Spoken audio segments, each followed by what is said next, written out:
नमस्कार. मान्सूनच्या पावसाचा आता सर्वांनाच वेध लागलेला आहे.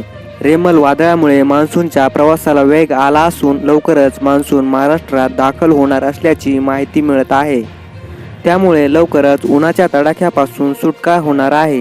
येत्या 10 किंवा 11 जूनला मुंबईत पावसाची सुरुवात होणार असून 15 जूनपासून मान्सून महाराष्ट्र व्यापेल असा अंदाज हवामान विभागानं वर्तवला आहे. या दरम्यान महाराष्ट्र, राजस्थान, मध्य प्रदेश, ओडिशा, छत्तीसगड, उत्तर प्रदेश आणि पश्चिम बंगालमध्ये यंदा सरासरीपेक्षा 106% अधिक पावसाची शक्यता वर्तवण्यात आली आहे. उत्तर भारतातील अनेक राज्य सध्या उष्णतेच्या लाटेचा सामना करत आहेत. हवामान खात्यानं दिलेल्या माहितीनुसार जूनमध्ये उत्तर पश्चिम भारत आणि मध्य प्रदेशच्या आसपासच्या भागात उष्णतेची लाट कायम राहण्याची शक्यता आहे.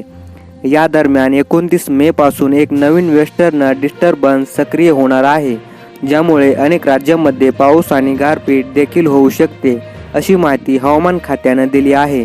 हवामान खात्यानं दिलेल्या माहितीनुसार 3 दिवसानंतर पडणाऱ्या पावसामुळे नागरिकांना उष्णतेपासून काहीसा दिलासा मिळण्याची अपेक्षा आहे.